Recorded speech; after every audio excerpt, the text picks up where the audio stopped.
tidak terpikirkan. Maafkan kami Bapa, karena kami sering hanya memfokuskan pikiran kami akan kepentingan diri kami sendiri. Bapa, kami sebentar lagi akan merenungkan dan mendengarkan firman-Mu yang akan dibawakan oleh hamba-Mu Vikaris Daniel Santoso. Maafkan karena kami yang sering tidak fokus ketika mendengar firman-Mu. Namun, tolong mampukan kami untuk dapat mendengarkan setiap khotbah dengan teliti yang dibawakan oleh hamba-Mu, dan jangan biarkan adanya gangguan yang mengganggu di dalam kebaktian ini. Kami berdoa juga untuk Vikaris Daniel agar ia dapat Engkau pakai sebagai tangan-Mu sesuai dengan keinginan-Mu, dan dapat memberitakan firman sampai dapat dimengerti oleh setiap jemaat yang ada di sini. Di dalam nama Tuhan Yesus Kristus, penebus dan juru selamat kami yang hidup, kami berdoa. Amin. Waktu dan tempat selanjutnya diberikan kepada Vikaris Daniel. Ya, selamat pagi saudara sekalian. Selamat pagi. Sekali lagi, selamat pagi. Hari ini saya bersyukur kepada Tuhan. Hari ini bisa berada bersama teman saudara sekalian di sini, dan juga ada beberapa dari kota-kota yang lain, ada dari Hangzhou, ada dari Ningbo, bersama-sama dengan kita hari ini. Dan saya juga bersyukur juga banyak teman-teman kita yang sudah menyelesaikan akan tugas-tugas akhir dan juga menyelesaikan akan setiap apa yang menjadi tanggung jawab mereka sebagai mahasiswa master, sebagai mahasiswa bachelor, dan juga mereka sudah menyelesaikan semuanya dan sudah waktunya untuk back for good.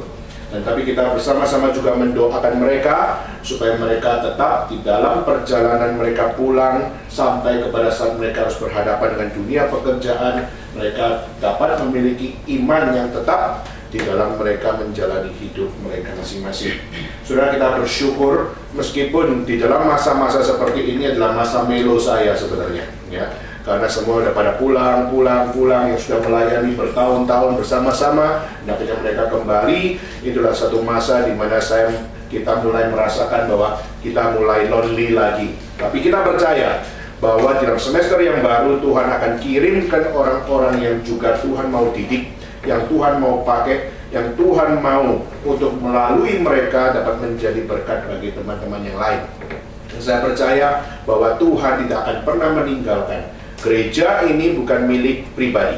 Gereja ini adalah milik Tuhan. Kalau gereja adalah milik Tuhan, Tuhan tidak mungkin akan meninggalkan kita. Dan Tuhan tidak mungkin tidak memberkati. Dan Tuhan tidak mungkin memberikan akan satu hal kesulitan yang lebih daripada apa yang kita maksimalkan. Maka saudara, kita bersyukur kepada Tuhan, kita melayani adalah sesuatu privilege. Saudara, saya mempercayai, di dalam pelayanan saya mempercayai satu hal, yaitu gereja ini bukan gereja sembarangan. Tapi gereja ini adalah satu gereja yang tidak boleh tidak ada. Kenapa saudara? Karena kita belajar untuk menekuni bahwa firman Tuhan itu harus menjadi sebuah realisasi di dalam hidup kita. Dan untuk bisa menjadi sebuah realisasi, kita butuh anugerah Tuhan. Dan waktu kita butuh anugerah Tuhan pun, bukan berarti kita hanya sekedar minta anugerah Tuhan saja, tapi kita juga perlu untuk berjuang di dalamnya. Maka perjuangan kita sebagai anak-anak Tuhan itu harus menjadi sebuah bentuk bagaimana kita dapat melakukan segala sesuatunya sebagai dedikasi kita di hadapan Tuhan. Saya pernah sampaikan di tempat ini bahwa banyak orang menjadikan kekristenan bukan menjadi dedikasi hidup, tapi banyak orang menjadikan kekristenan sebagai profesi untuk mengisi perut mereka. Itu beda. Orang yang berprofesi menjadi orang Kristen sama orang yang berdedikasi menjadi orang Kristen itu berbeda. Kalau berprofesi adalah untuk mencari something, tetapi pada saat kita melakukan dedikasi adalah kita memperjuangkan something.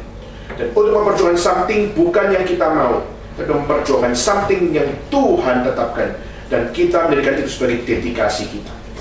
Saudara, saya pernah men-sharingkan bahwa di China itu ada seorang teolog reform namanya Liu Xiaofeng, dan Liu Xiaofeng itu adalah seorang teolog. Bahkan apa yang dia pelajari adalah reform theology. Dan dia mempelajari Calvin, dia mempelajari Luther, mempelajari akan banyak bapak-bapak gereja yang kita juga imani bersama. Tetapi saudara, di dalam apa yang dia lakukan, dia mengatakan satu hal, yaitu menjadi seorang teolog reform itu hanyalah profesi saya. Tetapi menjadi seorang komunis, menjadi seorang yang mendedikasikan hidup sebagai orang warga negara China, yang mengatakan itulah dedikasi saya menjadi seorang komunis. Maka saudara, kita melihat inilah yang menjadi satu hal. Banyak sekali kita sebagai anak-anak Tuhan, kita perlu untuk kembali dibawa di dalam sebuah hal untuk meragukan kembali. Sebenarnya kekristenan kita ini adalah sebuah dedikasi, atau kekristenan kita pada hari ini hanyalah sebuah profesi saja, atau hanya menjadi sebuah label saja, dan hanya menjadi sebuah identitas semata saja, tapi tidak pernah menjadi hidup yang terus dapat menjadi terang. Maka saudara, hari ini saya akan mengajak saudara untuk melihat kepada satu ayat, saudara, satu ayat yang simple, yang mungkin kita cuma baca di dalam satu kalimat, tetapi prinsipnya haruslah menjadi satu prinsip yang menghidupi kita. Dan mari kita bersama-sama membuka di dalam Yohanes pasal yang pertama. Di dalam Yohanes pasal yang pertama, kita melihat ayat yang kelima. Yohanes pasal yang pertama, kita akan melihat kepada ayat yang kelima. Dan kita akan membacakan ini bersama-sama. Dan saya rindu kita membaca bagian ini dengan pelan, tetapi biarlah pada saat kita membaca dengan pelan, kita juga dapat belajar mengimani kalimat tersebut. Mari kita membaca bersama-sama. 1, 2, 3. Terang itu bercahaya di dalam kegelapan, dan kegelapan itu tidak menguasainya. Sekali lagi, terang itu bercahaya di dalam kegelapan, dan kegelapan itu tidak menguasainya. Sekian membaca firman Tuhan. Mari kita satu dengan kepala kita berdoa. Saudara, doakan saya supaya saya diberikan hikmat bijaksana dan juga diberikan hati yang takut akan Tuhan, sehingga dia tidak sembarangan berkhotbah, tapi biarlah Tuhan yang memimpin, dan biarlah Roh yang Kudus menyertai pembicaraan di atas mimbar ini, dan biarlah segala kemuliaan kembali kepada Tuhan. Dan saudara juga doa untuk dirimu, doa untuk rekan sebelah kanan dan sebelah kirimu. Doakan setiap mereka supaya di dalam ruangan ini mereka dapat mengenal kebenaran, mengenal terang, dan mengenal akan setiap kebenaran firman Tuhan di dalam penyertaan Roh Kudus. Kita sama-sama buka suara, kita bersama-sama memohon kepada Tuhan. Semua buka suara, kita berdoa. Bapa dalam surga, kami memohon kepada Tuhan, bila Engkau sendiri yang memimpin kami masing-masing, kami akan mendengar firman Tuhan. Kami memohon kepada Tuhan, bila Engkau yang memilih dari awal sampai akhir, dan bila Tuhan sendiri yang berfirman bagi setiap kami, dan bila Tuhan sendiri yang bertahta di atas mimbar ini. Dan kami juga menyerahkan untuk hamba-Mu yang akan menyampaikan firman. Berikan hati yang takut akan Tuhan, dan berikan hati yang sungguh-sungguh, sehingga dia tidak sembarangan berkhotbah, tapi dia taat kepada pimpinan Tuhan, dia taat pada setiap apa yang menjadi yang harus disampaikan. Dan biarlah setiap kami di dalam ruangan ini tidak ada satupun yang tidak diberkati oleh Tuhan. Dan kami memohon kepada Tuhan, bila Engkau sendiri yang memimpin dan menyertai dari awal sampai akhir. Inilah doa kami ya Tuhan. Kami menyerahkan setiap kami masing-masing pendengar, dan biarlah Roh-Mu yang Kudus memimpin kami masing-masing. Di dalam nama Yesus Kristus kami bersama-sama berdoa dan mengucap syukur. Amin. Di saat kita membaca tadi di dalam satu kalimat, terang itu bercahaya di dalam kegelapan, dan kegelapan tidak menguasainya. Dan pada saat kita melihat ini, kira-kira kita bisa tahu sebuah logika, bahwa di dalam ayat ini kita memahami bahwa terang itu menjadi sebuah kebutuhan, menjadi sesuatu needs yang tidak boleh tidak ada di dalam hidup. Dan pada saat kita melihat di sini, terang adalah sesuatu yang dapat menunjukkan kepada kita bahwa apa itu kehidupan, apa itu realita, apa itu kebenaran, dan apa itu yang menjadi sebuah hal yang menjadi kekurangan kita masing-masing. Saudara, seorang Perdana Menteri dari India bernama Jawaharlal Nehru, yaitu yang menjadi seorang yang pernah memiliki pengaruh di konferensi Asia Afrika. Dan kita melihat seorang Perdana Menteri ini, dia pernah mengatakan satu hal, yaitu, "My friend and my comrades, the light of our nation is already gone." cahaya yang ada dalam negara kami sudah hilang. Kenapa? Karena semua orang-orang yang ada di dalam negara kita, semuanya sudah tidak peduli lagi dengan apa yang namanya kebenaran.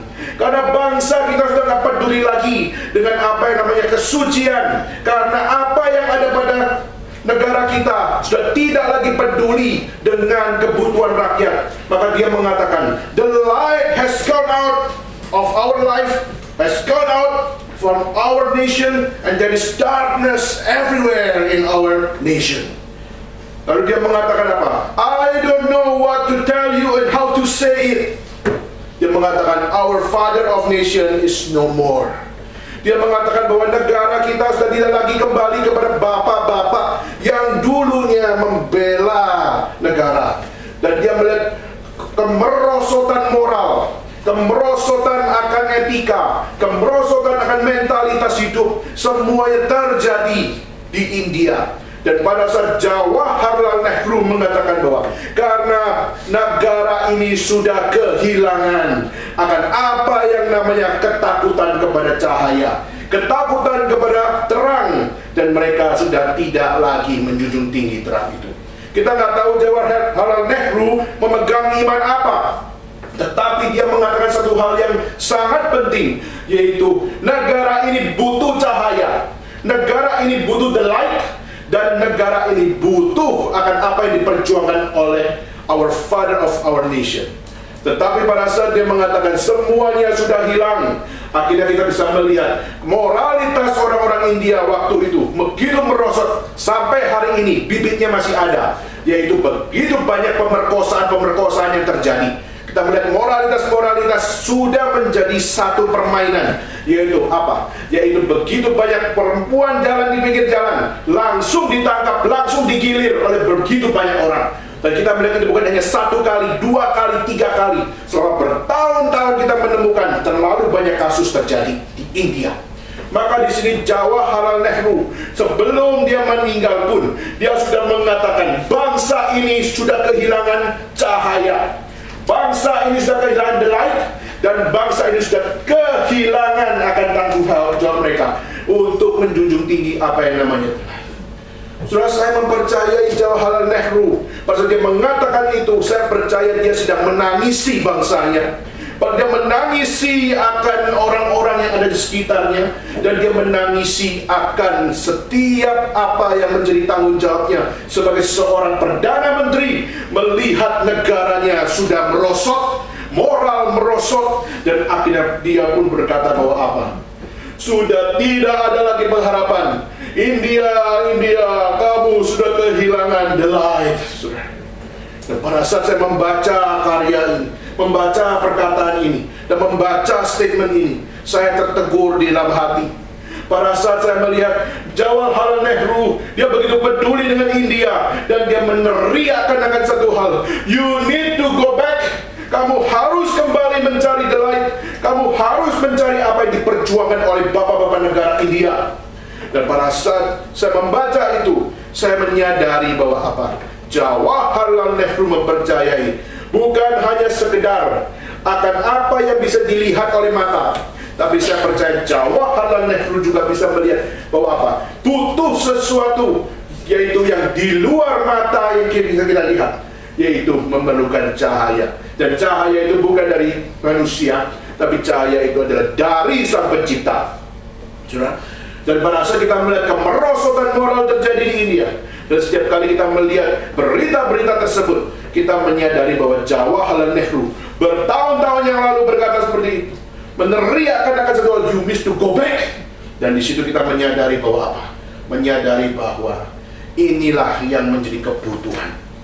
Kembali kepada terang, kembali kepada cahaya, kembali kepada apa yang benar. Itu seharusnya menjadi sebuah kebutuhan utama di dalam hidup manusia.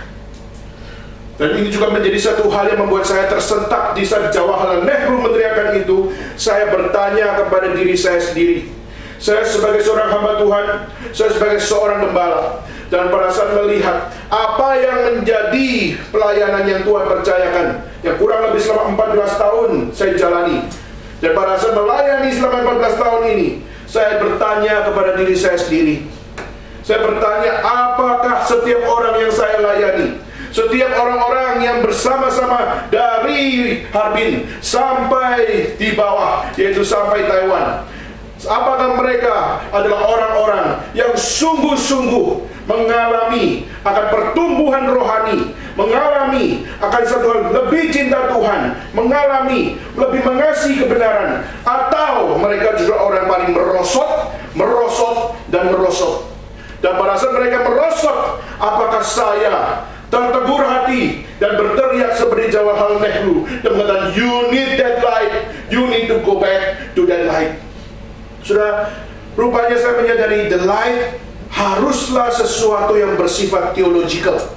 Rupanya untuk kita kembali kepada kebenaran yang benar, kembali kepada cahaya yang dapat membukakan apa yang benar, di situ haruslah sesuatu yang bersifat theological. Haruslah sesuatu yang kembali kepada teologi. Dan teologi itu adalah theos and logos. Theos bicara tentang Tuhan, logos bicara tentang kebenaran. Maka pada saat kita mau kembali kepada kebenaran, mau kembali kepada the light yang sungguh-sungguh, kita harus kembali kepada Tuhan.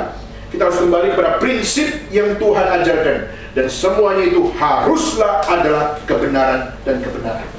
Maka dari kalimat yang tadi kita baca, terang itu bercahaya di dalam kegelapan, dan kegelapan itu tidak menguasainya.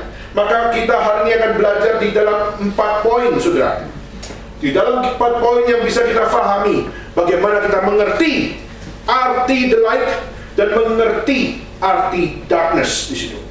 Kalau kita melihat poin yang pertama yang kita bisa kumpulkan bersama, pertama yaitu terang dan gelap itu beda. Poin pertama yaitu terang dan gelap itu beda. Saudara, maka tesis dan antitesis itu adalah sebuah hal yang menjadi pergumulan di dalam hidup saudara dan saya. Terang dan gelap tidak bisa digabung. Terang dan gelap tidak bisa bersatu. Maka di sini terang adalah yang bercahaya menerangi kegelapan, dan dicatat kegelapan tidak dapat menguasainya. Maka di situ kita melihat terang tidak boleh disamakan dengan gelap.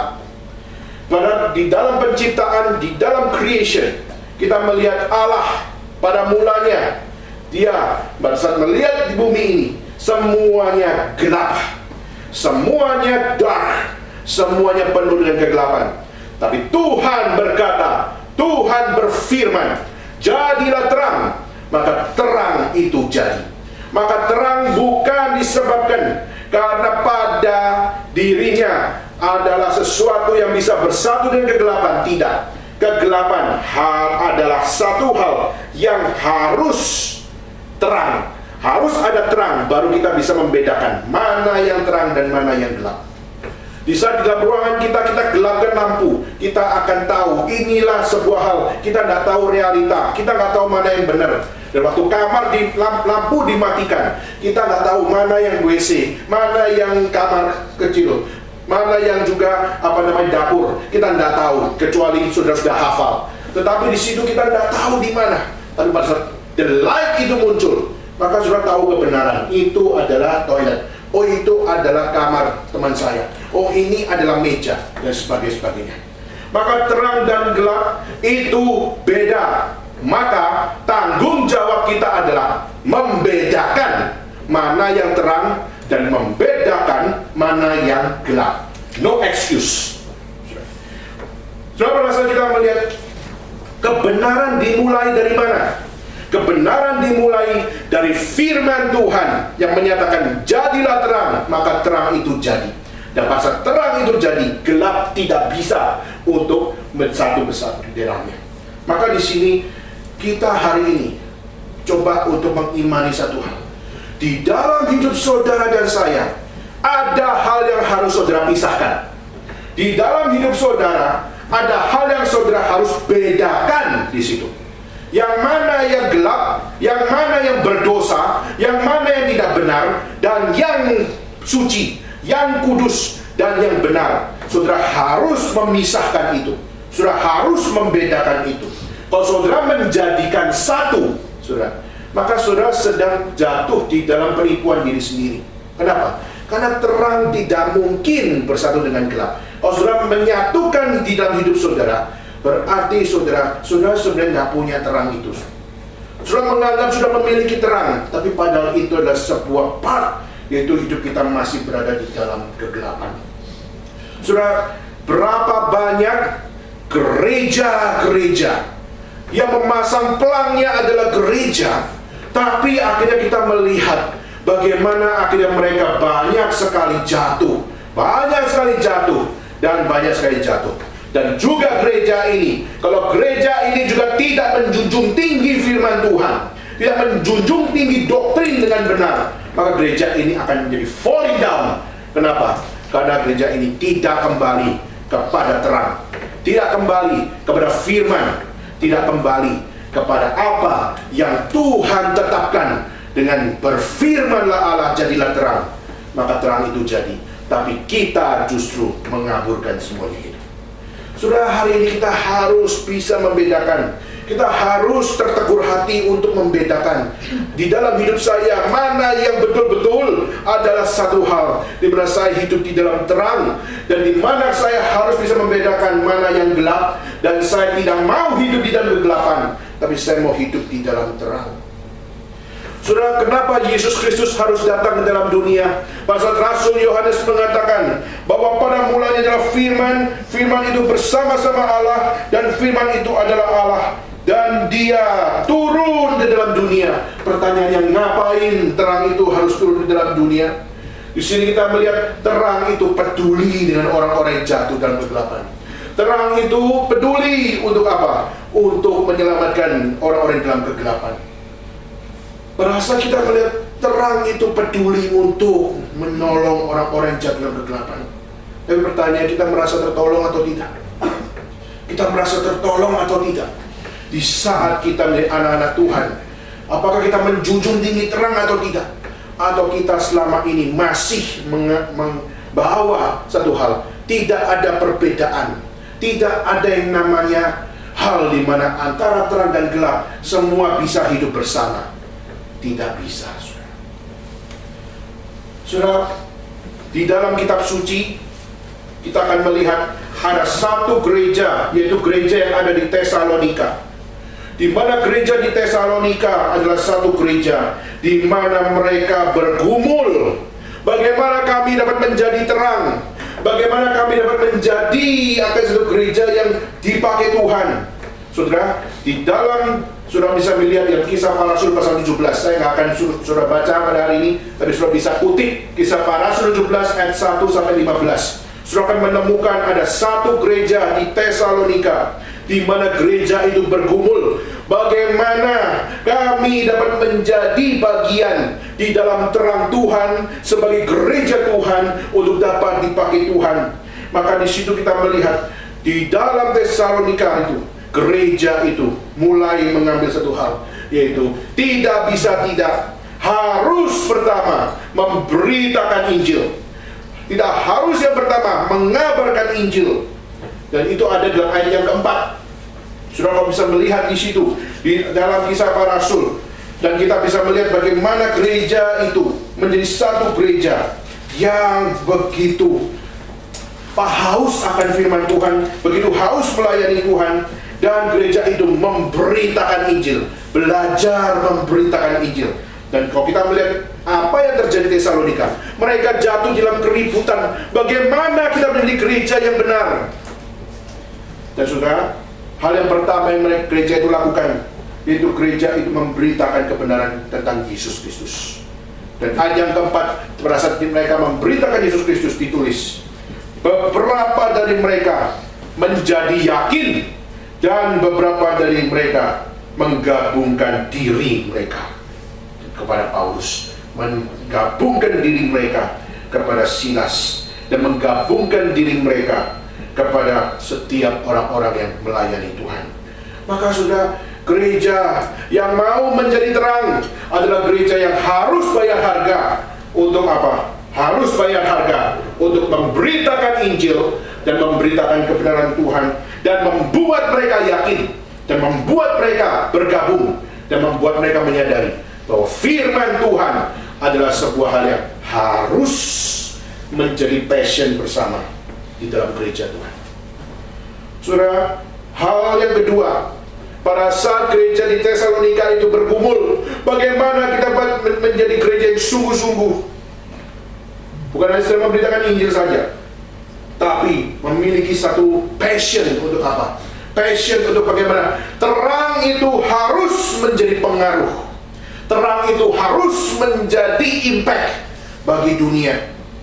Dan saudara, pada saat saudara bisa memperhatikan, yaitu di dalam ayat yang ke-7, itu nanti saudara bisa baca sendiri di rumah, saudara, sebagai renungan saudara, melihat bagaimana orang-orang yang melayani Tuhan di situ, mereka bukan hanya sekedar memberitakan Injil, tapi mereka bertindak.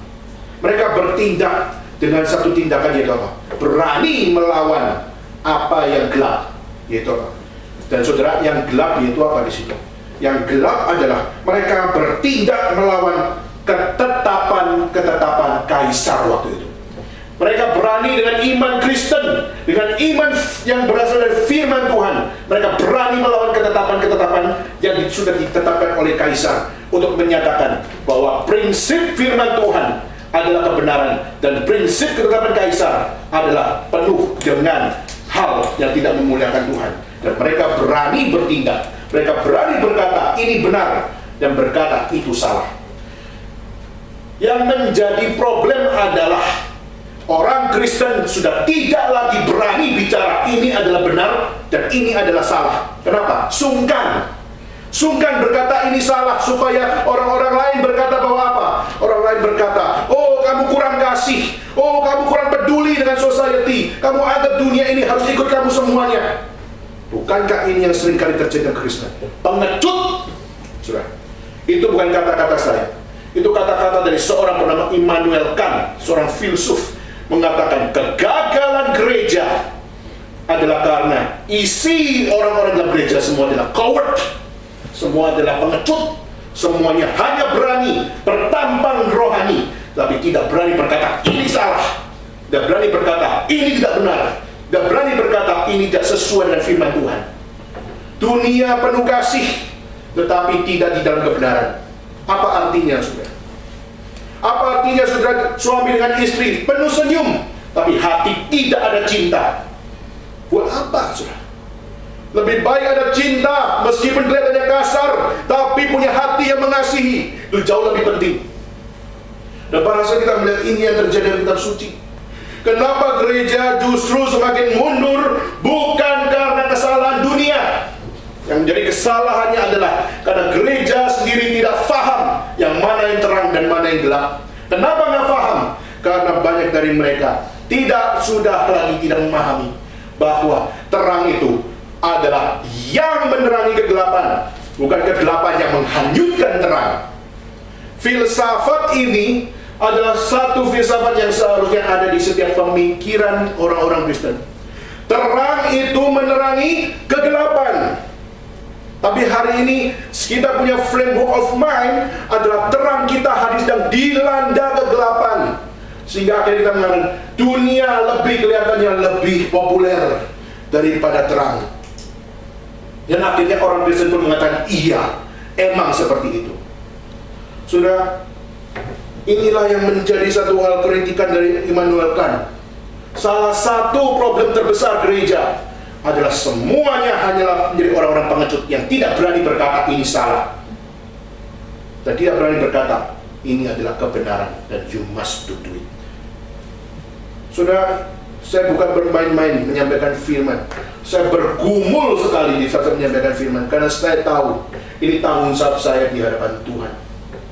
Dan pada saat kita melihat menjadi gereja, menjadi orang Kristen, menjadi hamba Tuhan, terang itu menerangi kegelapan, maka apa yang sudah kita terangi, apa yang sudah kita kerjakan di dalam kita menerangi kegelapan itu, saudara, maka kita melihat, tadi saya kutip di dalam pergumulan gereja di Tesalonika, bahwa apa? Mengabarkan Injil, bikin mereka yakin dan bikin mereka belajar menggabungkan diri dan bikin mereka bertindak, termasuk berani melawan ketetapan kaisar, bukan untuk memberontak, tapi untuk menyatakan yang benar dan menyatakan yang salah.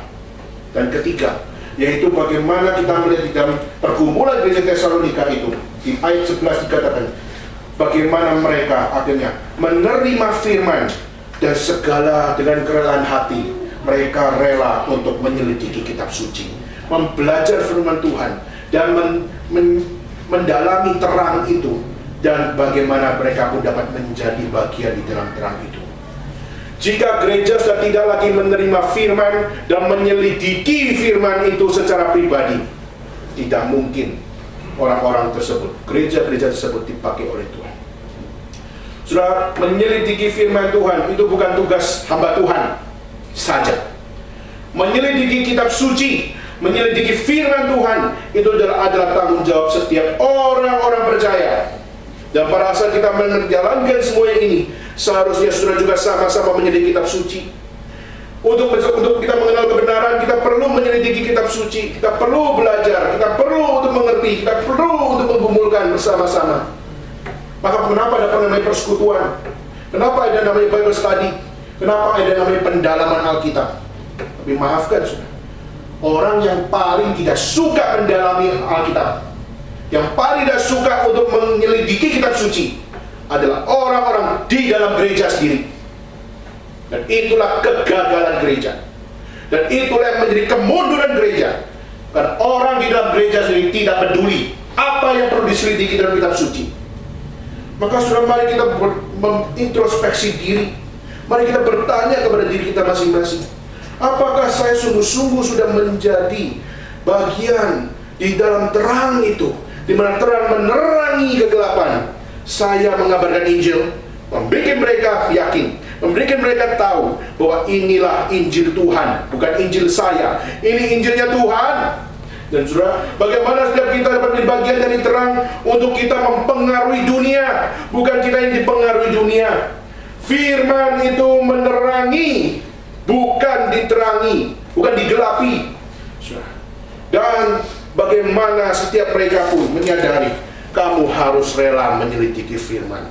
Waktu saya baca gereja di Tesalonika sedang bergumul dengan keributan itu, akhirnya mereka bergumul tentang bagaimana menjadi gereja yang powerful, menjadi gereja yang menjalankan apa yang benar. Dan saya melihat prinsip-prinsip terang menerangi kegelapan itu menjadi satu prinsip yang akhirnya membuat gereja di Tesalonika mengintrospeksi diri. Dan akhirnya gereja Tesalonika pelan-pelan memperbaiki mutunya, memperbaiki akan apa yang menjadi hal yang terjadi di dalam gereja itu sendiri. Sehingga problem demi problem itu terkikis oleh terang. Sehingga akhirnya kita melihat gereja Tesalonika mengalami pertumbuhan secara rohani. Jika gereja Tesalonika rela dikritik, rela untuk bersama-sama mau belajar memberitakan Injil, mau belajar untuk menyatakan, melawan kegelapan, prinsip yang benar dan yang salah, dan rela dengan hati untuk apa? Untuk menyelidiki firman Tuhan bersama-sama. Maka ini satu hal di mana gereja ini menjalankan gereja yang menerangi kegelapan. Bagaimana dengan GRI Shanghai? Bagaimana dengan gereja-gereja yang ada di kota-kota yang lain? Apakah mereka adalah gereja-gereja yang sungguh-sungguh juga rela mengkoreksi diri seperti gereja yang ada di Tesalonika? Kalau gereja Tesalonika mengkoreksi diri dan akhirnya menjadi gereja yang akhirnya dipakai oleh Tuhan, bagaimana GRI Shanghai? Bagaimana GRI yang ada di kota-kota yang lain? Apakah GRI yang ada di kota-kota ini pun juga menjadi satu gereja yang rela mengkoreksi diri dan akhirnya juga rela dipakai Tuhan dan rela untuk berubah kembali kepada terang yang menerangi kegelapan? Atau gereja tidak peduli dengan kualitas, tidak peduli dengan penyelidiki Alkitab, tidak peduli dengan apapun, dan akhirnya gereja itu akan pelan-pelan akan bukan secara numbers tapi secara quality akan mundur dan akhirnya apa? Terhempaskan. Kenapa? Karena gereja itu bukan menerangi kegelapan, gereja itu digelapkan oleh kegelapan. Maka saudara, ini hal yang pertama yang saya sharingkan di dalam poin yang pertama ini. Yaitu terang sama gelap itu beda. Maka kita harus membedakan. Dan pada saat kita harus membedakan, apa yang harus dibedakan itu. Maka saudara, ini prinsip yang pertama. Maka saudara harus untuk mengintrospeksi ulang. Saya sebagai seorang hamba Tuhan pun saya belajar mengintrospeksi. Belajar mengintrospeksi bahwa apa yang saya lakukan, apa yang saya perjuangkan, apakah semuanya adalah masa-masa di mana saya justru digelapkan oleh kegelapan, atau saya justru adalah melakukan segala sesuatu yang mengikuti terang, dan terang itu terus menunjukkan kegelapan dan akhirnya juga menerangi kegelapan. Saudara, melayani itu pasti memiliki titik jenuhnya. Kenapa? Karena kita semua manusia. Dan pernah nggak saya menemukan titik jenuh? Saya berkata, pernah. Kenapa titik jenuhnya? Karena setiap saya melayani, sudah keliling dengan capek, lelah. Dan pada saat sudah keliling begitu banyak kota, 11 kota dalam satu bulan. Dan pada saat melihat perubahan dalam jemaat tidak ada. Dan waktu itu saya merasa, kenapa ya Tuhan? Apa yang salah? Dan pada saat saya mengatakan bahwa apa? Seakan-akan saya sudah khotbah, semuanya nggak didengar. Pada saat saya khotbah, seakan-akan mereka semuanya hanya mendengar waktu itu. Dan setelah itu tidak ada perubahan apa-apa. Dan pada saat itu saya merasa, Tuhan, sungguhkah kuasa firman-Mu itu dapat mengubah seseorang? Apakah ini adalah sebab kegagalan manusia? Dan bagaimana mereka dapat menjadi ini? Dan saudara, pada saat saya melihat di dalam kitab suci, orang-orang yang dipakai Tuhan luar biasa seperti Yesaya, orang yang dipakai luar biasa seperti Paulus, orang yang dipakai luar biasa seperti para nabi dan para rasul, mereka juga mengalami satu kegeraman yang sama. Mereka juga merasakan bahwa bagaimana melayani Tuhan. Terkadang mereka pun menemukan bahwa apa? Mereka menemukan bangsa ini sudah begitu banyak melakukan apa? Komplain. Bangsa ini sudah banyak bersungut-sungut. Musa melihat bangsa ini begitu bertahun-tahun, dia melihat bangsa ini nggak tobat-tobat. Dan sudah pada saat melihat hal seperti ini, kadang-kadang seorang rasul dan seorang nabi harus menanggung akan hal seakan-akan mereka melakukan hal yang begitu-begitu aja, dan seakan-akan tidak ada impact apa-apa. Tetapi saudara, akhirnya saya menemukan bahwa segala sesuatu yang dikerjakan oleh setiap para rasul, yang dilakukan para nabi, mereka seakan-akan hidup di dalam satu hal yang sangat-sangat menakutkan, saudara.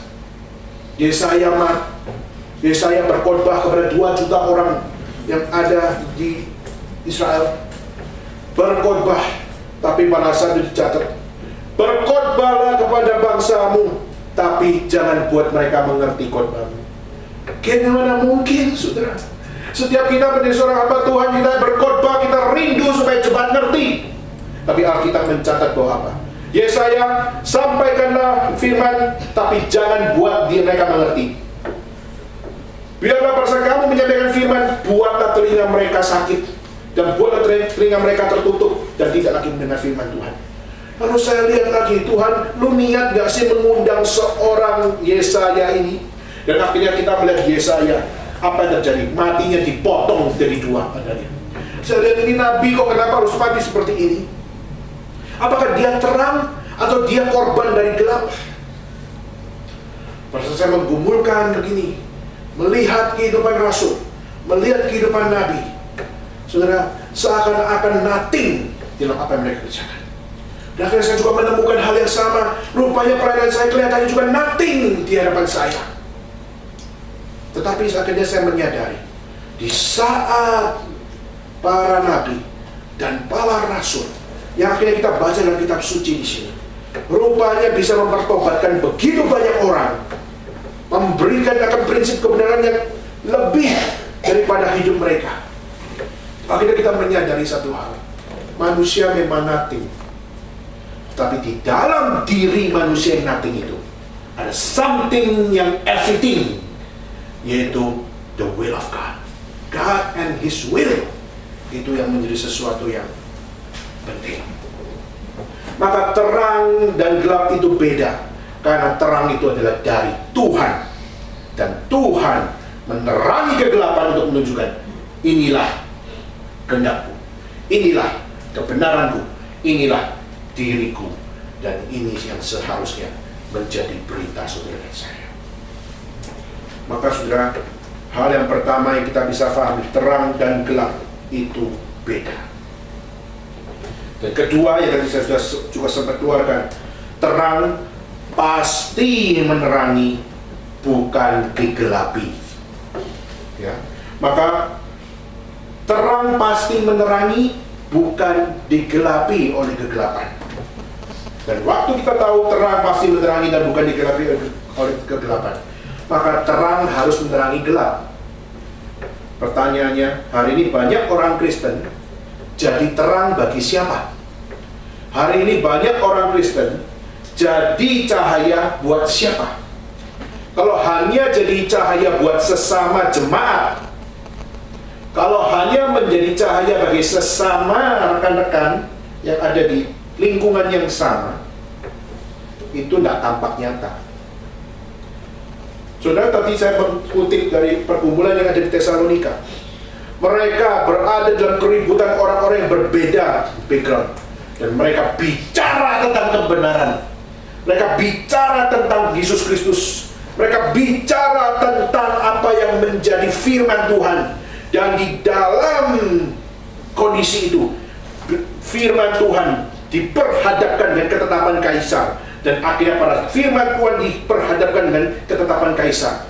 Firman Tuhan menunjukkan mana yang benar dan menunjukkan mana yang tidak benar. Maka saudara, kalau kita berada di tengah lingkungan yang juga terang, dan saudara mau mengatakan saya adalah terang dunia, itu nothing. Tuhan memanggil kita untuk menjadi terang dunia adalah untuk kita berada di dalam kegelapan, bicara tentang terang, bicara tentang kebenaran, bicara tentang Kristus, bicara tentang apa yang menjadi kehendak Tuhan. Maka saudara, inilah yang perlu kita sama-sama sadari. Berapa banyak saudara hari ini berbicara tentang Kristus di area kegelapan?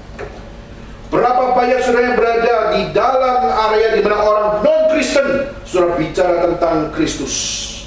Kalau sudah di dalam area non-Kristen sudah bicara tentang Kristus, sudah sedang turun ke dalam kegelapan, dan sudah membawa firman yang menerangi kegelapan, dan sudah memberitakan Injil kepada orang-orang yang masih belum mengenal Kristus. Saudara sedang turun, sedang menerangi, saudara sedang menunjukkan inilah kebenaran. Saudara, untuk kita bisa terjun kepada area kegelapan dan menyatakan terang, memang itulah sebuah perjuangan.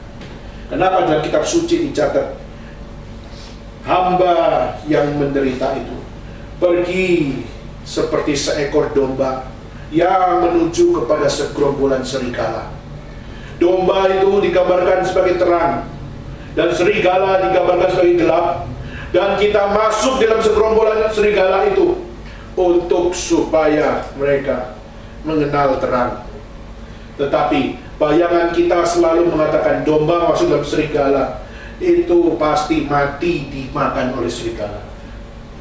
Tapi pernahkah saudara juga melihat di dalam Wahyu dicatat domba dengan singa bisa makan sayur bersama? Bukan makan sayur, makan rumput bersama. Ya sama aja.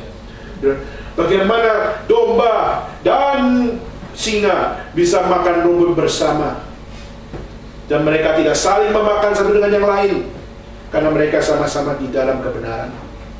Seringkali kita menyatakan bahwa kalau dari seorang domba masuk gerombolan serigala, kita pasti mati, kita pasti diterkam. Itulah framework orang gelap. Itulah framework orang yang tidak percaya kepada Tuhan. Tapi justru kita melihat masuk dalam gerombolan serigala, bagaimana dapat menjadi terang. Memang Yesus menjadi digambarkan seekor domba yang masuk dalam segerombolan serigala dan memang mati di situ. Tapi di hari ketiga bangkit dari kematian dan menyatakan kemenangan dan menyatakan, aku akan menyediakan tempat bagimu. Maka terang itu eksis dan terang itu pasti menerangi. Maka percayakah engkau bahwa iman kepercayaanmu seharusnya menjadi terang? bukan digelapi. Maka kalau saudara menjadi orang Kristen tapi hidupmu semakin berdosa, semakin jauh dari firman Tuhan, semakin jauh dari kebenaran firman Tuhan, saudara sudah tidak mempercayai firman Tuhan. Saudara pegang Alkitab, tapi saudara tidak mempercayai apa yang ada di dalam Alkitab. Apa gunanya saudara menjadi seorang yang justru mengatakan aku orang Kristen, tapi saudara tidak hidup sesuai dengan apa yang menjadi imanmu? Maka saudara pasti akan menjadi orang yang mengatakan terang pasti menerangi, tapi saudara tidak pernah hidup saudara diterangi.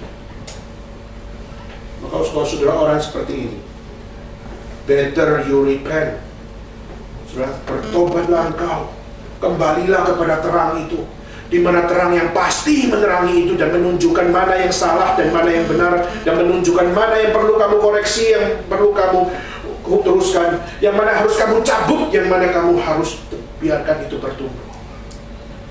Saudara, jika kita nggak kembali lagi mempercayai firman Tuhan, maka kita pasti adalah terang kecil, tapi yang digelapin, sehingga akhirnya kita nggak punya impact apa-apa. Poin ketiga, saudara. Poin pertama yaitu terang dan gelap itu beda. Kedua, terang pasti menerangi, bukan diterangi. Ketiga, terang bukan ikut-ikutan. Di saat terang adalah terang, maka dia tidak akan mengikuti apa yang menjadi tren saat itu.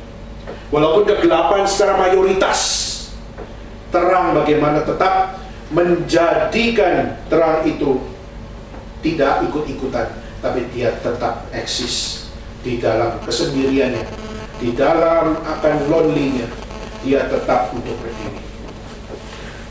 Kalau orang Kristen hari ini tidak punya akan satu semangat untuk berani berdiri meskipun sendirian, tidak berani berdiri meskipun di dalam keadaan mayoritas begitu gelap, dan juga pada saat kita menjadi orang-orang di dalam terang tapi kita tidak berani untuk berdiri tegak dan juga menantang setiap apa yang gelap, maka sudah kita tidak mungkin menjadi orang-orang menerangi. Tidak mungkin ada eksistensi terang itu.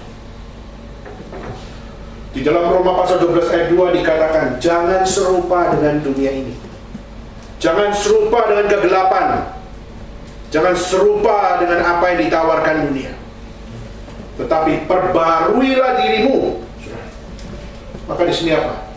Kita perlu untuk melakukan sebuah tindakan. Bukan ikut apa yang ngetren, bukan ikut apa yang menjadi arus, tapi bagaimana kita mengikuti apa yang seharusnya eksis, dan yang eksis itu tetap menjalani apapun situasinya, untuk supaya, kalau pinjam kalimat dari Yohanes, dia harus makin bertambah, dia harus makin besar, dan kita semakin kecil, kita semakin tidak kelihatan. Kalau kebalik, yaitu kita yang makin besar dan terang Tuhan makin kecil, maka kita adalah orang yang cilaka di hadapan Tuhan. Maka mari kita bertanya di dalam diri kita masing-masing, saya adalah orang Kristen, saya adalah terang dunia. Pertanyaannya, di saat mayoritas yang begitu gelap berusaha untuk menggelapkan terang ini, apa yang saudara lakukan? Apakah saudara tetap menjaga akan terang ini dan biarlah tetap berkobar dan biarlah tetap menerangi apapun yang menjadi situasinya?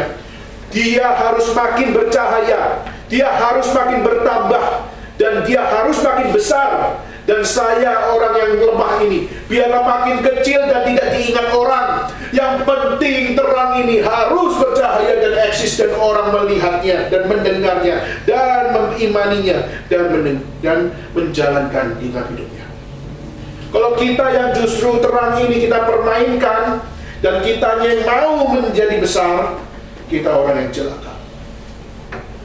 Dan kalau kita menjadi orang seperti ini, maka tidak mungkin saudara menerangi kegelapan. Kegelapan akan menggelapkan saudara.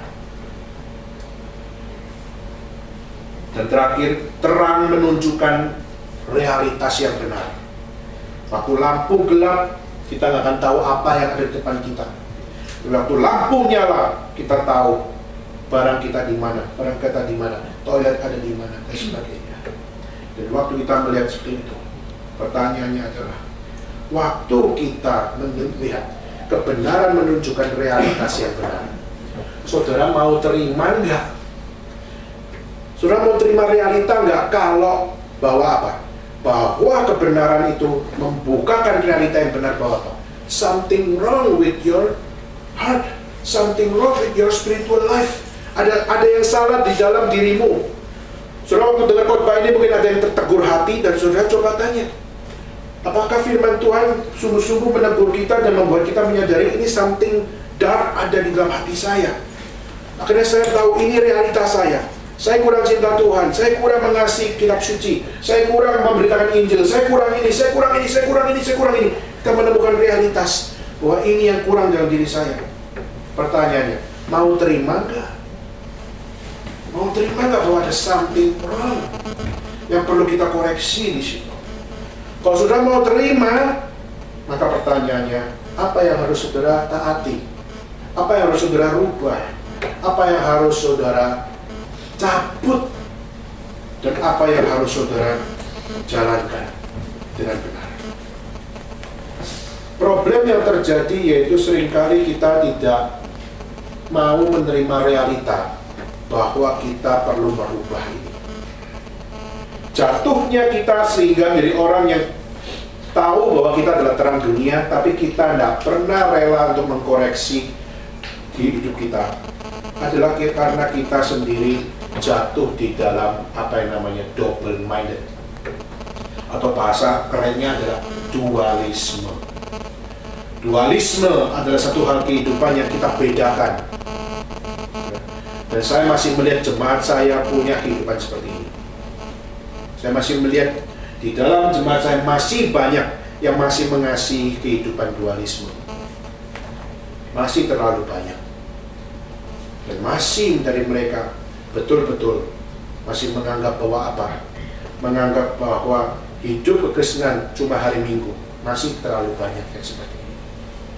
Dan saya rindu firman Tuhan terus membuat mereka menyadari kalau ada realita yang ditunjukkan melalui cahaya kebenaran firman Tuhan dan menunjukkan inilah realitamu, kerohanianmu seperti ini, ada yang harus kamu rubah, ada yang harus kamu cabut. Mau tidak kita cabut? Dan waktu kita menyadari ini yang jadi something wrong di dalam hidup saya, dan kalau kita berani mengatakan, Tuhan, saya mau cabut ini, Tuhan kasih saya kekuatan untuk cabut. Dan kalau saudara tulisnya doa seperti ini, saudara akan belajar untuk apa? Belajar tidak mengasihi dualisme. Saudara, dualisme itu kejam. Dualisme itu membawa kita untuk jatuh di dalam kemunafikan. Dan dualisme kadang-kadang membawa kita untuk apa? Membawa kita untuk bersandiwara. Coba bayangkan kalau di dalam keluarga ada sandiwara, apa terjadi? Bayangkan ke dalam satu hal antara hubungan suami dan istri ada sandiwara, apa yang terjadi? Kalau di dalam kehidupan akan orang-orang percaya ada sandiwara, apa yang terjadi? Sudah coba bayangkan, kita pasti berharap, saya mau jadian sama pacar, saya mau jadian sama perempuan ini, saya mau menjadi orang yang berkeluarga. Kita pasti mengharapkan satu sama lain ada transparansi, tidak ada sandiwara. Kalau jika sandiwara itu ada, pasti akan muncul trouble. Pasti akan muncul apa yang namanya satu hal, yaitu apa? Suatu kelak masalah akan muncul. Saudara, kita tidak menginginkan sandiwara. Kita tidak menginginkan adanya dual life, double minded. Kita pasti nggak menginginkan itu di dalam keluarga saudara, bukan? Saudara pasti tidak menginginkan itu di dalam kehidupan kita, bukan? Dan bagaimana saudara di hadapan Tuhan? Apakah saudara peduli dengan satu muka di hadapan Tuhan? Tuhan, kamu adalah terang, dan aku mau hidup di dalam terang. Dan di dalam kegelapan ini pun aku mau membawa satu hal. Aku tidak dualisme di hadapanmu. Aku satu muka di hadapanmu. Saya tidak pakai topeng-topeng yang lain. inilah mukaku yang sudah jatuh dalam dosa ini. Tapi di saat aku diterangi oleh Engkau, aku yang hidup dalam kegelapan, aku memohon Tuhan, terang-Mu itu menjadikan saya menyadari apa yang harus saya cabut, apa yang harus saya perbaiki, apa yang harus saya rubah. Tuhan, ini saya. Coba saudara, before and after di dalam hidupmu, mari kita sama-sama dibawa di dalam terang Tuhan. Jika saudara tidak membawa semua di dalam terang Tuhan, maka tidak mungkin saudara akan menjadi hidup yang penuh berarti. Saya pernah menyampaikan akan kehidupan seorang yang bernama David Wood di dalam KKR Paskah. Seorang yang begitu muda, tampangnya tuh kalau saya lihat tuh mirip sama Ivan. Cuma bedanya dia bukan Asian, dia orang bule, tapi badannya sama, gede, tak terlalu tinggi, dan juga dia pinter sekali. Dan dia satu kali, dia punya satu problem, yaitu apa? Di depan papanya dia senyum, tapi dalam hatinya bencinya minta ampun. Kenapa? Karena papanya dianggap terlalu otoriter, karena papanya terlalu keras, dan dia pada saat melihat akan papanya. Papanya selalu untuk mengatur ini, mengatur itu, dan dia mengikuti setiap aturan papanya. Di mulutnya senyum, sudah senyum garisnya begini, tapi dalam hatinya begini. Dan akhirnya pada saat itu dia di dalam hatinya benci sekali sama papanya. Sampai satu kali sudah semakin benci, semakin benci, semakin benci, sampai akhirnya memuncaklah kebencian itu. Dan akhirnya meletus kebencian itu dengan apa? Dengan satu hal, saya harus melampiaskan kemarahan saya. Saya sudah cukup menahan ini bertahun-tahun. Sekarang inilah waktunya untuk saya melampiaskan semua kemarahan saya. Sampai akhirnya satu malam di saat papanya di depan TV, di kursi malas nonton akan bola atau apa. Dan pada saat itu anak ini ambil palu lalu turun tangga, dan pada saat melihat papanya, lalu papanya berkata, "David, is that you?" Lalu akhirnya Davidnya berkata apa? "Yes, Daddy, it's me." Lalu akhirnya dia berkata, "Daddy, do you love me?" Lalu pada saat itu papanya bilang, Why you're asking this? Kenapa kamu tanya tentang ini?" "Of course, I love you. I love you." Lalu akhirnya dia mengatakan, "You love me, but I hate you so much." Akhirnya palu itu dipukulkan ke kepalanya 1 kali, 2 kali, 3 kali, 4 kali, 5 kali, 6 kali, terus dipukul sampai bocor, sampai darah muncrat kemana-mana. Dan akhirnya pada saat itu papanya tergeletak, dan pada saat dia pukul itu semua darah sudah muncrat ke mukanya dia, dan dia mengatakan, yes, aku sudah melampiaskan kebencianku.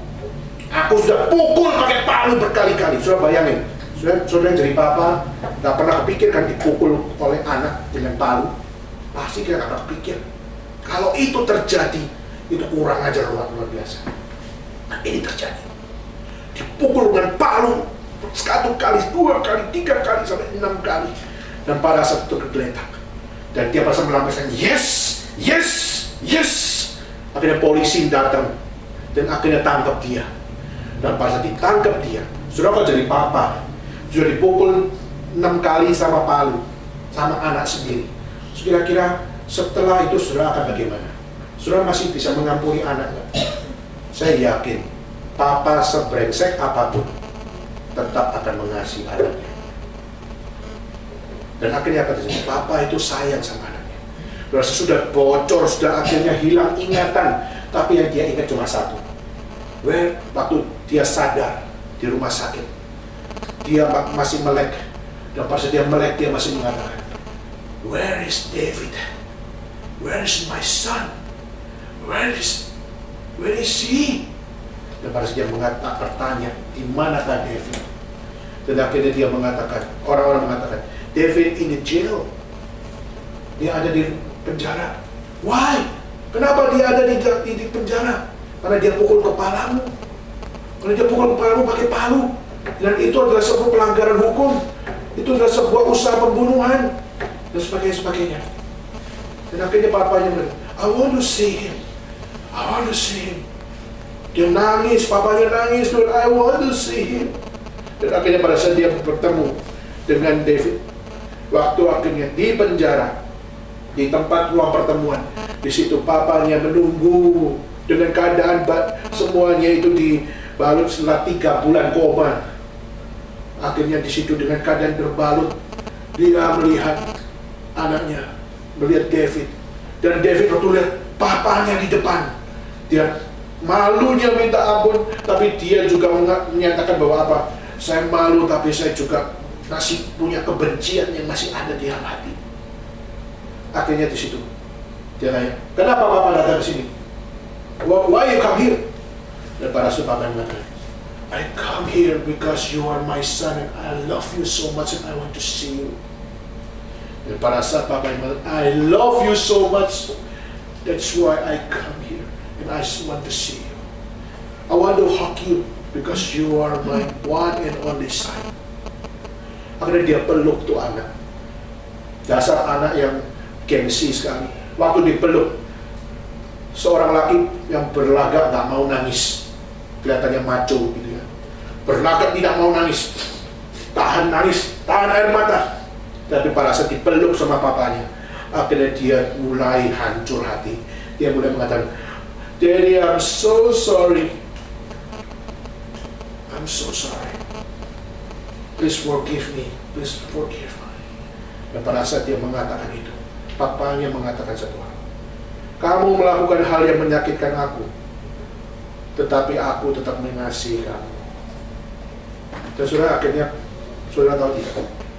Hanya melalui satu tindakan ini, mengasihi, mencintai, mengampuni seorang yang melakukan tindakan kriminal ini, saudara tetap di penjara 10 tahun. Tetapi after 10 tahun, saudara, apa yang terjadi? Seorang pria yang kali atau 7 kali dengan palu ke kepalanya, yang sudah sebagai kriminal. Tahu tidak saudara, setelah 10 tahun apa yang terjadi? Anak ini masuk sekolah teologi. Anak ini jadi hamba Tuhan. Anak ini menjadi apologet yang begitu luar biasa. Dan dia berani bersama-sama di dalam satu forum dengan orang Buddhisme, dengan orang Muslim, dengan orang ateis, dengan orang agnostik, dengan orang-orang yang memiliki kepercayaan lain. Dia membicarakan tentang Yesus Kristus. Dan berapa banyak dari hidup orang ini, orang bertobat. Berapa banyak dari hidup seorang David pun, pemuda-pemuda di Amerika satu demi satu mulai menyadari kekristenan itu adalah sesuatu yang bukan nothing, tetapi Christianity is something yang menunjukkan God is everything yang harus aku dapatkan. Akhirnya menemukan Christianity is the one and only jewel yang harus ada, adalah intan, adalah permata hidup yang harus ada di dalam hidup saya melalui seorang pelayanan David Wood. Coba bayangkan, hanya satu terang kecil dari papa di dalam keluarga, tidak ada sandiwara, hanya mengatakan I love you. Dan akhirnya seorang ini berubah, seorang ini akhirnya dipakai Tuhan, dan akhirnya anak ini, seorang David Wood, bisa mempengaruhi zamannya. Hari ini sekolah saudara pergi ke Amerika, saudara menggunakan apologet yang paling penting bukan lagi orang tua. Hari ini kita akan bilang apologet orang Kristen, theologian orang Kristen biasanya orang-orang tua. Saudara coba perhatikan lagi. Saudara akan menemukan teolog-teolog muda mulai muncul. Saudara akan melihat hamba-hamba Tuhan muda mulai muncul. Saudara akan melihat orang-orang muda dipakai Tuhan begitu luar biasa. Dan sekarang zaman anak muda mulai mengambil satu tempat di depan. Anak muda akan menjungkir balikan dunia, menunjukkan this is right, this is wrong, according to the word of God. Mari kita berdoa, saudara. Anak-anak muda mulai bangkit satu generasi demi generasi dan membawa terang Tuhan menerangi kegelapan. Dimulai dari satu hal, dimulai dari seorang yang mungkin harus dipukul kepalanya, tapi melalui satu tindakan yang terang menerangi orang gelap menjadi terang. Melalui hidup saudara, mungkin hidup saudara tidak terlalu powerful menjadi berkat buat orang lain, tapi mungkin melalui saudara, orang lain menjadi berkat luar biasa untuk dunia ini. Banyak sudah baca kisah-kisah, sudah akan menemukan orang-orang yang dipakai Tuhan rata-rata adalah buah pelayanan dari orang-orang yang kurang terkenal. Saudara, seorang bernama Ravi Zacharias, itu seorang apologet juga luar biasa. Tapi waktu dia kenapa bisa sekolah jadi begitu terkenal, menjadi apologet memberitakan iman kekristenan, orang India. Karena waktu dia masih kecil, di rumah sakit, dia hampir mati. Tapi ada seorang India datang dan mengatakan, permisi, Dek, saya boleh masuk? Dan Dek, saya mau membawa kabar baik. Ini ada Alkitab buat kamu. Kamu mau mendengarnya? Saya akan bacakan buat kamu. Dan pada saat itu, ada yang mengatakan, bacakan, saya mau dengar. Akhirnya dibacakan melalui Matius, Markus, Lukas, Yohanes selama 1 minggu. Dan akhirnya apa terjadi? Akhirnya anak kecil ini jadi percaya kepada Tuhan. Dan pada saat itu anak kecil itu akhirnya semakin tumbuh berbesar, akhirnya menjadi sekarang umur kurang lebih umur 60 tahun. Dan hari ini masih, kalau saudara buka YouTube, ketik Ravi Zacharias, saudara akan menemukan apa yang dia lakukan. Itu dia membela iman kekristenan, membela Kristus lebih daripada Buddha, lebih daripada Muhammad. Dan dia menyatakan, mengatakan, inilah kebenaran. Dan para setia menyatakan itu. Saudara coba lihat, hidupnya dimulai dari siapa? Dimulai dari seorang yang membawa Alkitab, yang menjadi terang, masuk ke dalam kamar yang begitu gelap dan hatinya gelap, dan membacakan kitab suci. Dan pada saat membacakan kitab suci, beberapa puluh tahun kemudian, dia menjadi seorang apologet. Dan pada saat apologet itu menerima telepon, masih ingat saya tidak? Kamu siapa ya? Saya yang dulu kasih Alkitab kepadamu. Kaget. Yang puluhan tahun yang lalu, 40 tahun, 50 tahun yang lalu memberikan Alkitab kepada saya dan membacakan Alkitab itu masih telepon kepada saya. Dan dia mengatakan, saya lagi mau mati. Tapi sebelum saya mati, saya mau telepon kamu dan mengatakan satu hal. Saya percaya Tuhan izinkan saya hidup dalam dunia ini. Salah satu dalam menjadi terang bagi kamu, membawakan kitab suci. Saya tidak menjadi seperti kamu yang bisa berbicara di ribuan orang dan masuk dalam YouTube dan dapat menjadi berkat bagi banyak orang. Tapi saya percaya Tuhan punya rencana saya menjadi terang di dalam hidupmu, membawa Alkitab ini dan membacakan beberapa chapter untuk kamu. Dan akhirnya engkau dipakai Tuhan luar biasa. Ini pekerjaan Tuhan. Dan akhirnya orang itu meninggal.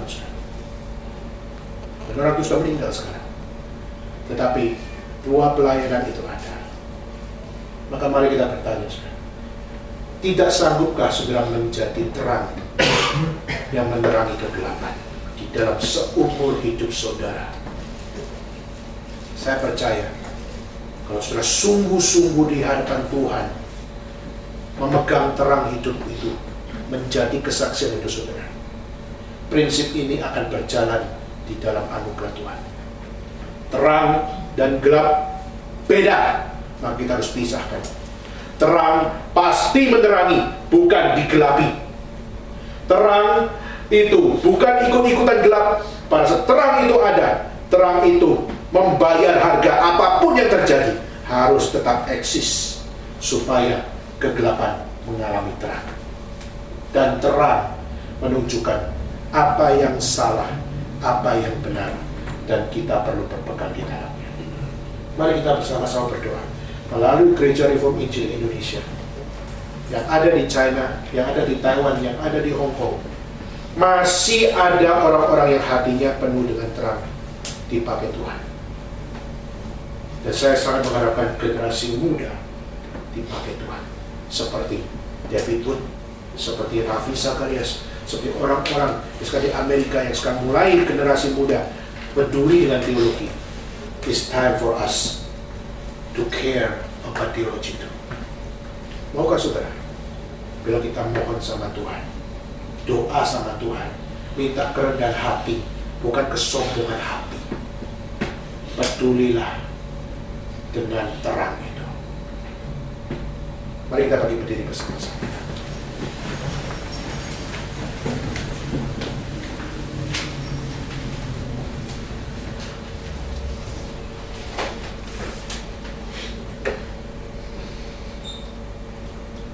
Kita sudah mendengar firman Tuhan. Kita tahu kegelapan adalah sebuah realitas. Dan di saat Tuhan yang adalah terang dunia, dan Tuhan berkata, kamulah terang dunia. Dan pada saat kita melihat pergumulan saudara dan saya adalah, kita adalah terang yang berada di dalam kegelapan. Apa yang sudah kita bedakan? Apa yang sudah kita terangi? Apa yang sudah kita jalankan dengan teguh? Apa yang sudah kita ketahui? Apa yang salah? Apa yang benar? Mari kita bersama-sama berdoa kepada Tuhan.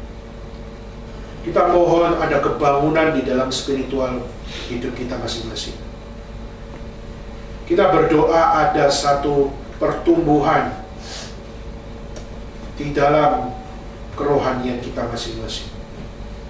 Mari kita berdoa untuk pemuda, kita berdoa untuk keluarga, kita berdoa untuk gereja, kita berdoa untuk orang-orang yang melayani Tuhan, kita berdoa untuk dunia ini. Kita mohon sama Tuhan, biarlah terang itu tetap eksis. Dan terang itu di atas firman Tuhan, doktrin yang benar, berani mengambil harga yang mahal untuknya.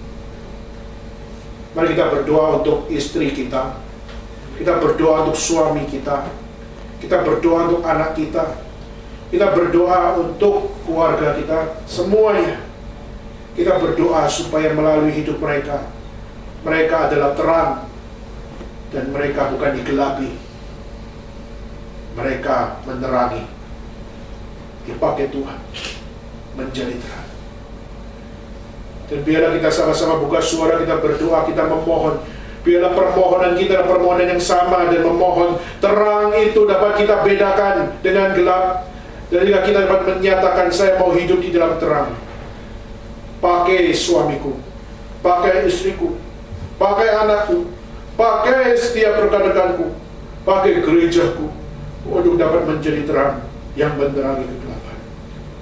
Mari kita semuanya buka suara, kita memohon kepada Tuhan. Semua buka suara, dengan suara keras kita berdoa. Semua buka suara, kita berdoa.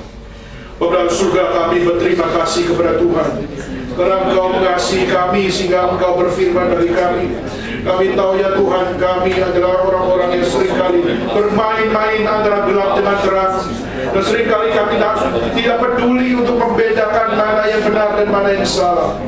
Seringkali kami tidak peduli dengan apa yang diajarkan firman dan apa yang tidak diajarkan oleh firman. Seringkali kami tidak peduli dengan menerangi dunia atau digelapkan oleh dunia. Seringkali kami kurang peduli, tapi kami mohon kepada Tuhan, kepada Engkau yang terus membuat kami sadar bahwa kami perlu untuk bertobat, kami perlu untuk mengkoreksi diri, kami perlu untuk mencabut hal yang tidak beres, dan kami mau hidup di dalam kebenaran. Tolonglah kami ya Tuhan, supaya kami bukan bercela di hadapan Tuhan, tapi kami semakin bercahaya di dalam pemeliharaan. Terima kasih Tuhan. Di dalam nama Yesus.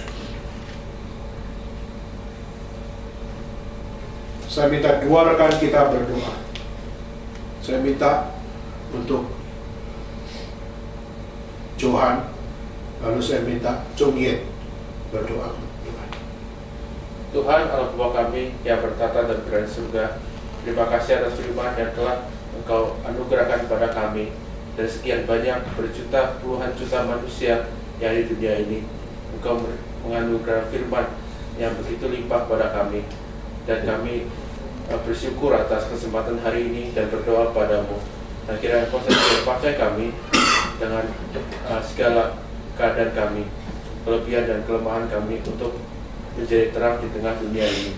Dan kiranya Engkau yang anugerahkan kepada kami keberanian, keteguhan, kemauan, dan juga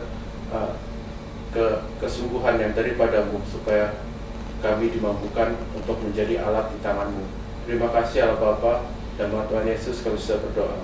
Amin. 我们在天上的父，感谢您今天让我们来到你面前，听你的说道。